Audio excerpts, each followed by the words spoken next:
You're welcome back to News Insight. We are still talking about 14 years awaiting trial in jail. This is something very remarkable. This is something that should touch the fabric of our judiciary. Mr. Chinedu Eze, yes. Thank you for still staying behind. And Kingsley, my colleague, is still here.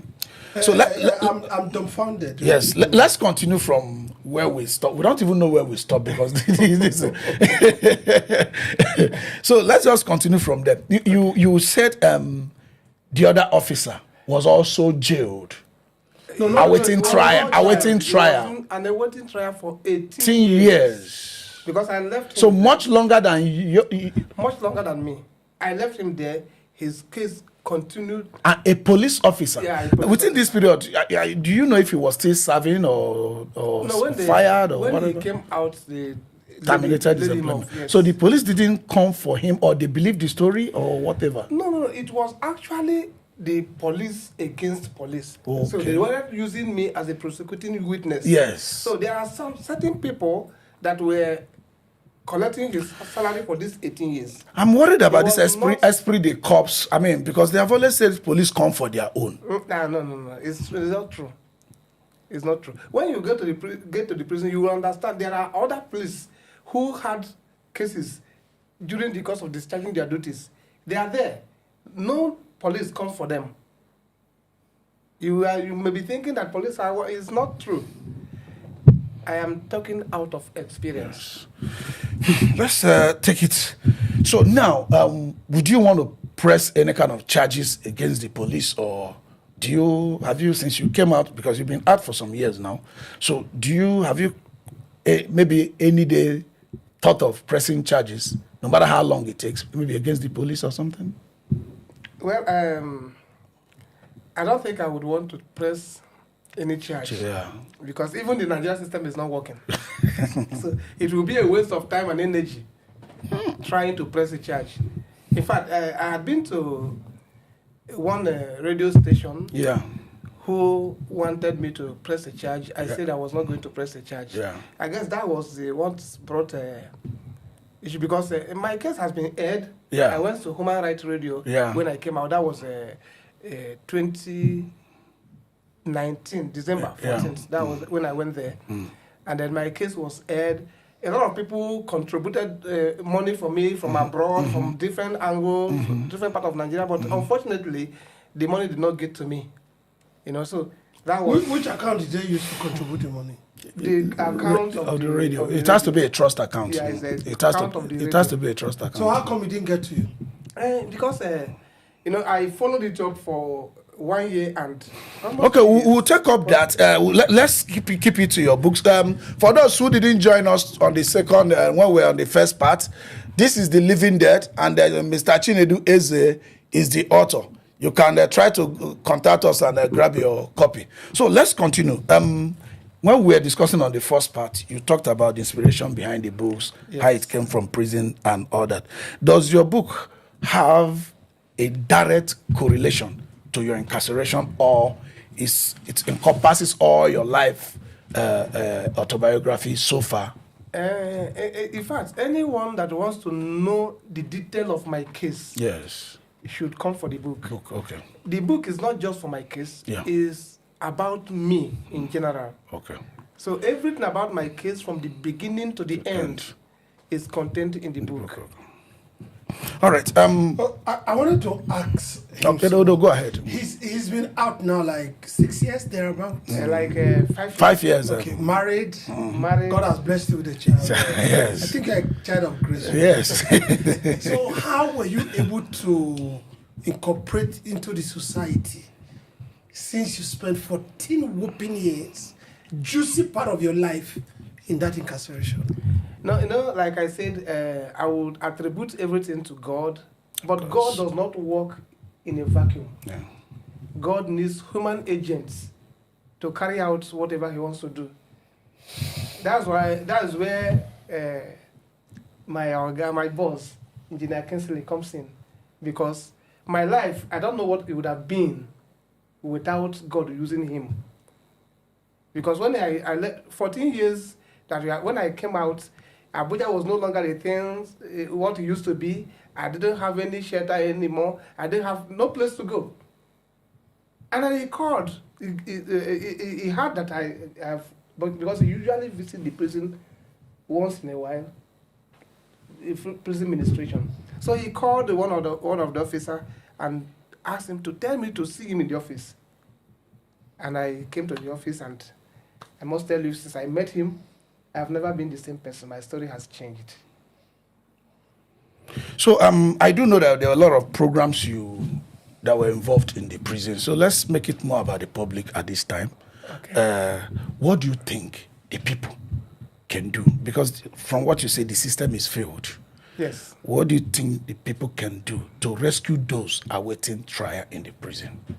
Yes, what I think... Not what the government can do. Yes. Because the government has failed. No. So let's come to the people. Let me say the people you are talking about. Yes. Because sometimes it has to be an organized system. It can be unorganized. It can be unorganized, Yes. but most of the time, Yes. if it's not organized, Yeah. the prison authority Yeah. won't give you Access. access. But if it's organized, like NGOs, what can they do? NGOs has been coming, that I can tell you.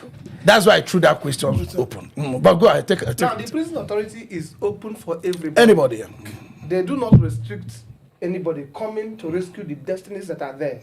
Because even them, they know that the government has failed. As a matter of fact, they cooperate with you. Yes. They encourage you. I can tell you from personal experience. Yes. So go ahead. So the rescuing of destiny there is the duty of all. I used to say that when the good fail to play their role, the bad will have their way. Every average prisoner, everybody in prison, any inmate in prison will eventually come out someday. Whether guilty or not guilty will come out. So if we do not do something to rehabilitate them, reform them while they are in there for proper reintegration, they will still come out and we mix with them for a safer society. To build a safer society, to have a peaceful society, we need to reform them because prison is the last chain of reformation. What do you mean? What I mean is that we have the police, the courts, the prisons. Yes. Police arrest, give to the court, and the court will send to the prison. So it is now the prison that will send them back to the society. Meaning they have been reformed. They will send them. back to- But if we do not reform them, when they finish their term, they will come back. Okay, now this takes us directly into the root of that reintegration. Do you think we have sufficient reintegration programs in the prison? Particularly when it is clear that before going to the prison, a lot of people have goals and aspirations in life which were eventually truncated or altered while in prison. And at the point of reintegration, some want to dive directly into what they have ever wanted to do. Some will find out that they can't even match with the technologies. And I've had a friend or a brother who came out of the prison, couldn't operate cell phone because he couldn't save a number in his cell phone, because before he went to prison, there was no cell phone in Nigeria. When he now came out, there was cell phone. So this reintegration, how do you think we can do proper reintegration of people starting from the prison? What programs do you think, in this case now, both government, the NGOs like you cited, and the ordinary persons should be involved in? Okay, now I'm speaking as someone who has a first-hand experience. Yes.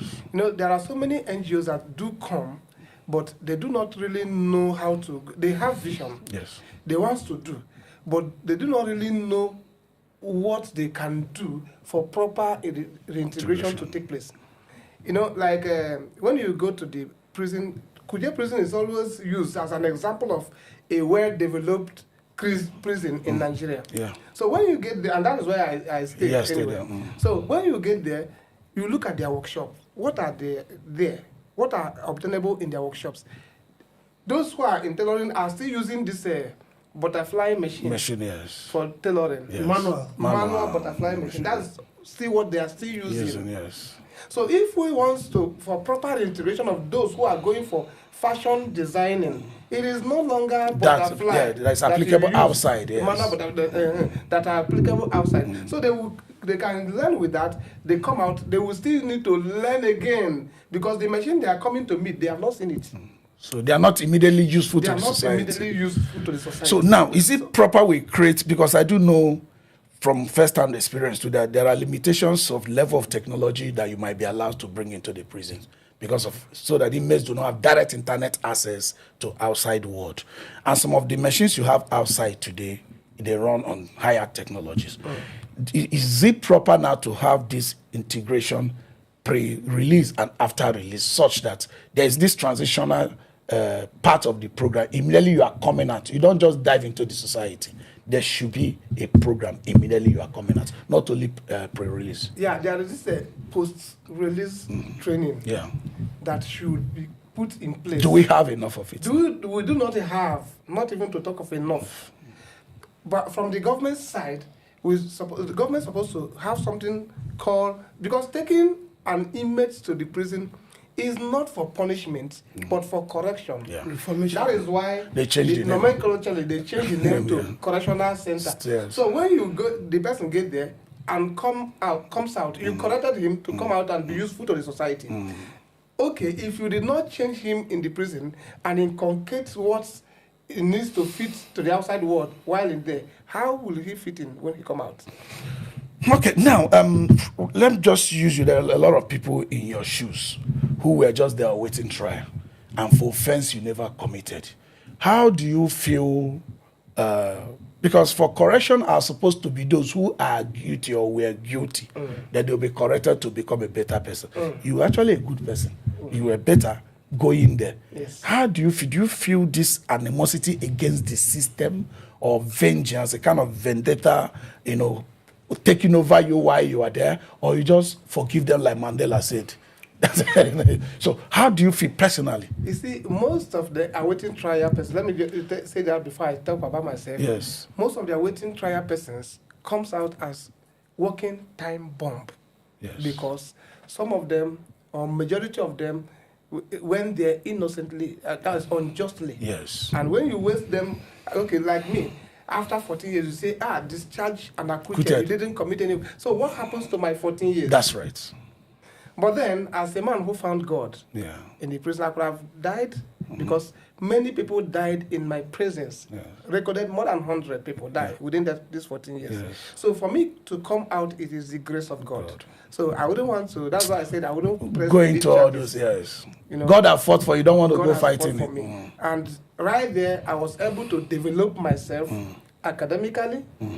I got my BSc while I was there in prison. I studied peace and conflict resolution. And I also write my book, this is my first book that had my experience for others to learn.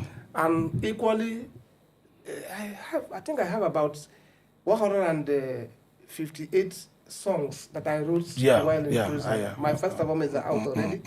So with all this, I think I don't feel bitter again against anybody. But then it's a call to duty for me. Yes.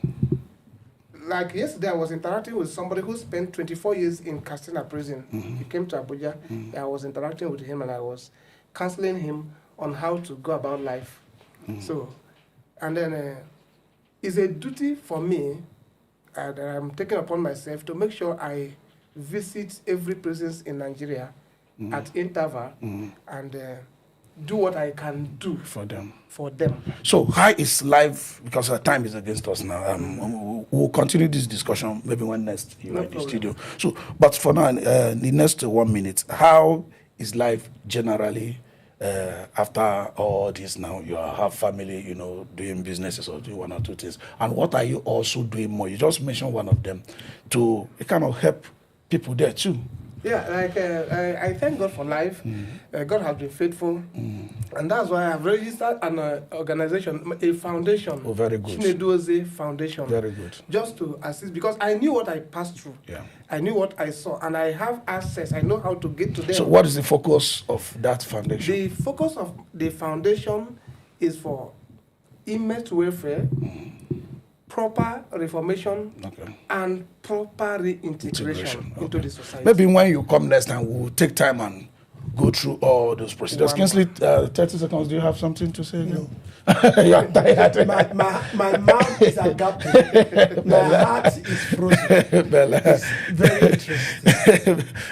Mr. Chinedu. The only thing I have to say, Pharaoh to me said, thank you for not allowing Nigeria to happen to me. Nigeria happened to him. Yes. And God happened more to him. And he doesn't want the Nigeria to continue to happen to others. Thank you so much, Mr. Chinedu. It's been a pleasure with you. And hopefully you come to the studio next time so that we can take up the issues of these books and also this book rather, and also your foundation and what it has to offer. How can they get offer the people? I think I know there are people that want to get it. Yeah. They should contact Afri Square Pen Culture is the publisher. That's number one. Yes. Number two, there are people that also may want to assist. Yes. His foundation, Yes. his work. Yes. How do they get They should contact Afri Square Square. Pen Culture. So if you want this book, The Living Dead by Chinedu Eze, contact Afri Square Pen Culture. I think it should be somewhere in the screen. And if you also want to be part of his program,